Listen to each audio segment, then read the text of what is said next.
الحمدللہ رب العالمین الصلاۃ والسلام علی سید الانبیاء والمرسلین۔ السلام علیکم ورحمۃ اللہ وبرکاتہ۔ ناظرین کرام، آج 20 رمضان کو آپ کے سوالات کے جوابات لے کر حاضر خدمت ہیں۔ آج جن موضوعات پر ہم بات کریں گے ان میں فجر کی سنتیں پڑھنا اگر جماعت کھڑی ہو جائے، مسوڑوں سے خون آنا، اس کے لیے وضو کا کیا حکم ہے، اعتکاف میں غسل اور ناخن کاٹنا، بال کٹوانا، اور کس حد تک آپ مسجد سے باہر جا سکتے ہیں۔ صدقہ فطر کا نصاب مختصراً، لیکن اس کی تفصیل انشاءاللہ 25 رمضان کے پروگرام میں ہوگی۔ نشے یا غصے کی حالت میں طلاق دینا۔ شہر رسول صلی اللہ علیہ وآلہ وسلم سے پہلا سوال جناب محترم نیر عباس صاحب ہیں۔ انہوں نے پوچھا ہے کہ فجر کی سنتیں پڑھنی ہوں اور جماعت کھڑی ہو جائے تو اس کے لیے کیا حکم ہوگا۔ یہ جو سنتیں ہیں یہ حضور علیہ الصلاۃ والسلام کے نوافل ہیں، مسلسل جن کی تاکید فرمائی اور مسلسل ادا فرمائے۔ وہ نماز جو نوافل آپ نے پڑھے وہ ہمارے لیے سنت موقدہ ہیں، اور جن کو آپ نے کبھی پڑھا کبھی چھوڑ دیا وہ سنت غیر موقدہ ہیں، جیسے عصر کی اور عشاء کی پہلی 4 سنتیں۔ ساری سنتیں جتنی بھی ہیں وہ حضور علیہ الصلاۃ والسلام کی موقدہ ہیں اور ان کی آپ نے تاکید فرمائی ہے، لیکن حضور علیہ الصلاۃ والسلام کی نسبت سے وہ آپ کے نوافل ہی ہیں۔ لیکن اگر جماعت کھڑی ہو جائے، اگر تو آپ پہلے سنت شروع کر چکے ہیں تو پھر آپ وہ نماز مکمل کر لیں اور جماعت میں شامل ہو جائیں۔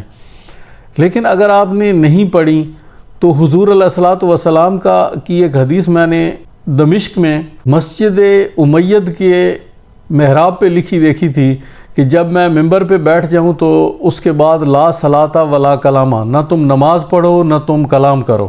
اگر امام نے شروع کر دی ہے تو پھر یہ انتہائی نامناسب ہے کہ وہ اللہ کا کلام پڑھ رہا ہے اور آپ جو ہے اپنی نماز الگ سے پڑھ رہے ہیں۔ آپ جماعت میں شامل ہو جائیں۔ فجر کے بعد کوئی نماز نہیں ہے۔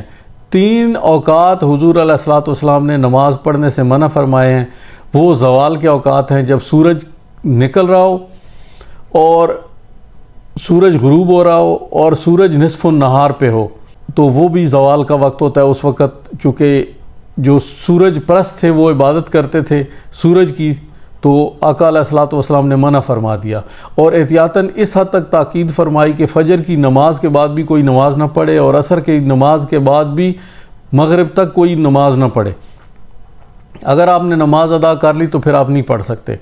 تو بعض اوقات وہ انہوں نے مسئلے گھڑے ہوئے ہیں کہ آپ مسجد میں بیٹھے رہیں، نکل نہیں سکتے، اور جناب جب سورج سوا نیزہ طلوع ہو جائے تو پھر آپ پڑھ سکتے ہیں۔ ایسا کچھ بھی نہیں ہے۔ آپ بعد میں اگر وہ 2 رکعت ادا کرنا چاہیں تو کر لیں، لیکن ان کی قضا نہیں ہے، آپ چھوڑ سکتے ہیں۔ آپ فجر جماعت کے ساتھ پڑھ لیں اور پھر اپنے کام پہ چلے جائیں۔ ان کے لیے مسجد میں انتظار کرنا یا بعد میں ان کی قضا ادا کرنا وہ ضروری نہیں ہے، تو اس کو اس حد تک ہی رکھیں۔ دوسرا سوال نیر عباس صاحب نے مدینہ منورہ سے ہی پوچھا ہے کہ اگر منہ سے خون آتا ہو، اگر آپ کے منہ سے خون آ رہا ہے، دانتوں سے خون آتا ہے، مسوڑوں سے خون آتا ہے، بعض اوقات لوگوں کو بیماری ہوتی ہے، تو اس کے لیے یہ ہے کہ خون کی مقدار کا تعین کیا جائے گا۔ وہ اگر آپ کی تھوک سے زیادہ ہے تو پھر تو وضو دوبارہ کرنا ہوگا، انتظار کریں خون رکنے کا۔ لیکن اگر اس کی تھوڑی سی آمیزش ہے تھوک کے اندر اور بالکل ہلکا سا وہ رنگ آ رہا ہے، تو اس میں آپ زیادہ پرواہ نہ کریں۔ ایک دفعہ کیا ہوا وضو دوسری نماز تک آپ کو کفایت کرے گا۔ لا یکلف اللہ نفسا الا وسعہا۔ اللہ کسی پہ اس کی استطاعت سے زیادہ بوجھ نہیں ڈالتا، تو اس میں آپ کا ایک دفعہ وضو کر لینا ہی کافی ہے، آپ اس وضو سے نماز پڑھ سکتے ہیں۔ باقی روزہ بھی ہوتا ہے، وضو بھی یہ مسائل ہوتے ہیں، تو اگر آپ کے مسوڑوں سے خون آتا ہے تو کوشش کریں کہ وضو سے کرنے سے تھوڑا پہلے آپ مسواک کر لیں، اور پھر جب خون اچھی طرح رک جائے، کلی وغیرہ کریں ٹھنڈے پانی سے، خون رک جاتا ہے تو پھر آپ وضو اس کے بعد شروع کریں، تو یہ احتیاط ہے۔ اگلا سوال قاری عارف صاحب حافظہ اللہ تعالیٰ نے بکھر سے بھیجا ہے۔ ان کا وہی ہے کہ جی علماء ہمیں کہتے ہیں کہ جی اعتکاف کے دوران غسل آپ نہیں کر سکتے، آپ بالکل دنیا سے کٹ کے تو راجع اللہ ہو جائیں، اللہ کی طرف رجوع کر لیں، تو آپ بالکل غسل نہیں کر سکتے۔ تو قاری صاحب عرض ہے کہ جو یہ علماء آپ کو عمل بتا رہے ہیں، رسول اللہ صلی اللہ علیہ وآلہ وسلم کا عمل مبارک اس سے مختلف ہے۔ میں نے حدیث بیان کی تھی، ام المومنین حضرت عائشہ صدیقہ سلام اللہ علیہا فرماتی ہیں، بخاری شریف کی حدیث ہے، میں پھر آپ کو سکرین پہ دکھا رہا ہوں کہ حضور علیہ الصلوۃ والسلام کھڑکی سے، جو کھڑکی مسجد نبوی اور ام المومنین کے حجرہ کے درمیان کھلتی تھی، اس سے سر اندر کرتے اور میں حضور کا سر دھو دیتی۔ اور ایک اور حدیث ہے کہ آپ بلا ضرورت تشریف نہ لاتے گھر میں، تو آپ ضرورت کے لیے گھر تشریف لے جاتے، غسل بھی فرماتے اور باقی امور کے لیے بھی۔ تو ایسی کوئی ممانعت نہیں ہے۔ آپ جن مساجد میں غسل کا اہتمام نہیں ہے یا طہارت خانے نہیں ہیں، ٹوائلٹ نہیں ہے، تو آپ اس کے لیے باہر جا سکتے ہیں۔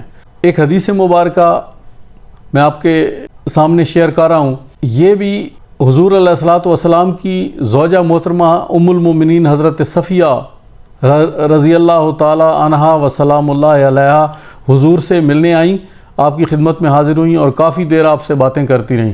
تو ان کو دیر ہو گئی، تو جب حضور علیہ الصلوۃ والسلام چونکہ اندھیرا تھا، ان کا گھر مسجد نبوی سے تھوڑا دور تھا، ان کو ایک گلی سے گزر کے جانا تھا، تو آپ صلی اللہ علیہ وسلم انہیں گھر چھوڑنے کے لیے تشریف لے گئے۔ تو راستے میں 2 انصاری صحابی وہ موجود تھے، تو آپ نے ان کو بلا کے فرمایا یہ جو عورت میرے ساتھ ہے یہ میری بیوی صفیہ ہے۔ تو انہوں نے عرض کیا سبحان اللہ یا رسول اللہ کہ ہم تو ایسا سوچ بھی نہیں سکتے۔ آپ نے فرمایا نہیں، شیطان انسان کو کبھی بھی بہکا سکتا ہے۔ تو آپ مجبوری کی حالت میں مسجد سے جا بھی سکتے ہیں، اگر آپ کے اہل خانہ اس طرح کوئی خاص کام ہو تو ملنے بھی آ سکتے ہیں، آپ جا بھی سکتے ہیں۔ تو یہ ایسی کوئی ممانعت نہیں ہے، مسجد سے باہر نکلنا اتنی کوئی قید نہیں ہے اس کی۔ تو آپ معتکف ہیں تو آپ غسل بھی کریں، ناخن بھی کاٹیں اور اپنی صفائی کا خیال رکھیں۔ صفائی نصف ایمان ہے۔ تو یہ کیسے ہو سکتا ہے کہ ایک غلیظ آدمی جس کے پاس سے بو آ رہی ہے، اس کو عام انسان اپنے پاس نہیں بیٹھنے دیتے، تو اور وہ اللہ کا قرب تلاش کر رہا ہے، اللہ اس کو قریب آنے دے گا ایسے غلیظ کو؟ کچھ تو سوچیں، ایسا نہ کریں۔ اگلا سوال عمر دراز صاحب نے سعودی عرب سے بھیجا ہے، صدقہ فطر کے بارے میں کہ اس کا نصاب کیا ہوگا۔ تو جو باہر کے ممالک میں لوگ رہ رہے ہیں تو وہ وہیں کی کرنسی کے حساب سے اپنا نصاب ادا کریں گے، کیونکہ وہ کماتے وہاں پہ ہیں، اپنا کھانا وہاں پہ کھاتے ہیں، جو وہاں کھانے کا نصاب ہے ایک ٹائم کے کھانے کا، وہی صدقہ فطر بنے گا ان کا۔ جو پاکستان میں رہ رہے ہیں ان کے لیے وہاں کا نصاب ہوگا۔ اس کی تفصیل انشاءاللہ اگلے 25 کے رمضان کے پروگرام میں میں دوبارہ عرض کر دوں گا۔ کرنل ناصر صاحب ہیں، یہ ہمارے جونیئرز تھے ملتان سے، انہوں نے پوچھا ہے کہ اگر کوئی نشے کی حالت میں یا غصے کی حالت میں طلاق دے دے تو کیا وہ طلاق واقع ہو جائے گی؟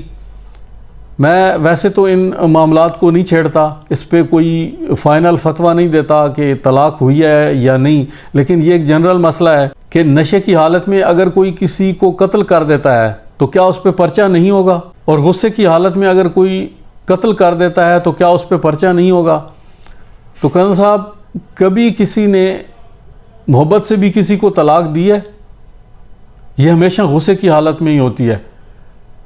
کبھی ایسا ہوا ہے کہ بیوی کو بلا کے کہے کہ آج تو نے بھنڈیاں بڑی خوبصورت پکائی ہیں، بڑی پیاری پکائی ہیں، کھا کے مزہ آ گیا، تجھے 3 طلاقیں؟ تو ایسا تو نہیں ہوتا۔ یہ جب بھی دی جاتی ہے تو غصے میں دی جاتی ہے۔ تو غصہ اور نشہ ارادے کا ہونا یا نہ ہونا، اس کا اس سے کوئی تعلق نہیں ہے۔ جب دے دی تو دے دی، یہ ہو جاتی ہے۔ تو کل انشاءاللہ ہماری ایک اور ویڈیو آ رہی ہے، سیدنا علی کرم اللہ وجہ الکریم کا یوم شہادت ہے، وہ ویڈیو بھی دیکھیں، اور صدقہ فطر اور نماز عید کے مسائل انشاءاللہ ان پہ 25 رمضان کو اگلا پروگرام ہوگا۔ السلام علیکم ورحمۃ اللہ وبرکاتہ۔